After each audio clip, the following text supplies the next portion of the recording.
Now, for the follow-up of arterial obliteration of arterial ulcer, you still need to know that what the means of follow-up is still clinically and paraclinically. You start by following up the disease.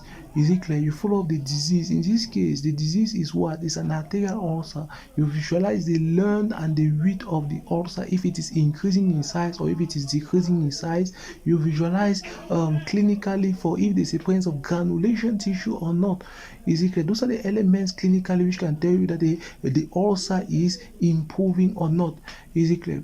Now, the paraclinical, generally no paraclinical test is going to be helpful for an arterial ulcer. An arterial ulcer is an ulcer and it's only visualized on the physical examination. It's clinical. Now, for the cause, you have arterial obliteration. For the cause arterial obliteration, you need to know that you can visualize it by using the Doppler ultrasound to know the pressure that you are going to have at the level of the Doppler.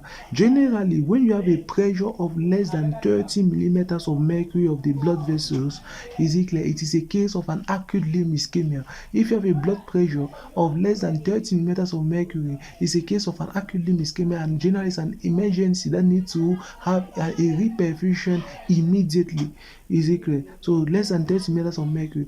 After that, also you need to know that there are also other elements. After, you can have if a blood pressure is between 30 to 60, it's a moderate limb ischemia, and if it's more than 60, at least a mild limb ischemia. Is it clear? So those are the different elements. So you can visualize the blood pressure of that with a Doppler ultrasound, or clinically you can palpate for the pulses to find if the pulses have increased or have still reduced. You can also hear clinically for the bruits, the popliteal bruits or the bruits of the different blood vessels. Now, the complication for superinfection, you need to monitor the wound to visualize if there is any signs of inflammation of the wound. Is a presence of signs of normally arterial ulcers are not having signs of inflammations because there is reduced perfusion at that level. Are you getting? Normally, arterial ulcers is not going to have signs of inflammation. Now, since arterial ulcer is not having signs of inflammation, normally in those cases it means that if you have signs of inflammation occurring already, it means that you have an infection that had occurred in this ulcer. And then the next one that you have to do is to prevent the reoccurrence. You prevent the reoccurrence by controlling the hypertension of the patient so that it should be less than or equal to 140 meters of mercury. Control the LDL's level of the patient so that it should be less than 60 international units, and you control the fasting blood sugar, the random blood sugar of the patient so that it should be less than 140 millimeters of milligram per deciliter per day, and you control also the glycated hemoglobin so that it should be less than 7%. All those control for the traditional risk factor and even the novel risk factor for the viral load, for the anemia, all that can be helpful in a patient in order to prevent the reoccurrence of the arterial obliteration. And then the last one now is the prognosis.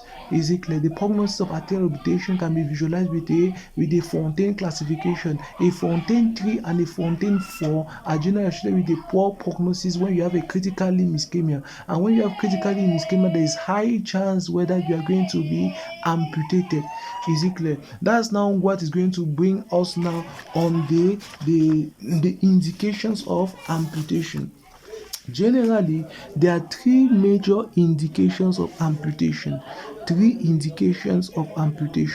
Is it clear? The first indication for amputation is a dead limb.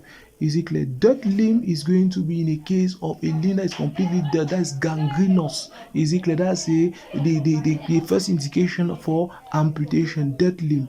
The second indication for amputation after dead limb, you have a deadly limb. Is it clear? A deadly limb is in a case where you have a highly infected ulcer on a limb. Is it clear? So if you have a limb that is highly infected, like in the case of a necrotizing fasciitis, which is already involving the bones, in that case is a deadly limb, a septic limb. When you have septic limbs, they are generally going to be amputated. When you are going to have infections of the bone, they need to be amputated because a bone is not going to get rid of those infections because bone are not highly perfused with blood. The third one, after deadly limb, you are going to have dead loss limb. Is it clear? That lost limb is another indication of amputation. Is it clear? Like in a case of patient that has done road traffic accident with a high malformation of the tissues. When you have done road traffic accident and there is destruction of the tissues, you have that lost limb. And in order to find if a patient with a that lost limb needs to be amputated, or a patient that has done a road traffic accident need to be amputated, we need to measure what is called the Mangle Extremity Severity Score. That is called the MES score, the Mangle Extremity Severity Score. And that Mangle Extremity Severity Score, it is made up of elements that count, that is going to be noted from 0 to 10. Is it clear? A patient that has a Mangle Extremity Score of less than 6 is not going to be amputated. Is it clear? So it's not going to be amputated. A patient that has a value between 6 to a patient has a value between 6 to 10 has a high chance of being amputated. Is it clear? So less than 6 is less likely to be amputated. But when you are already greater than or equal to 6 to 10, there is a high chance that you're going to be amputated with the Mangle Extremity Severity Scoring. Is it clear? So those are the different elements that you have to visualize in arterial obliteration and arterial ulcer.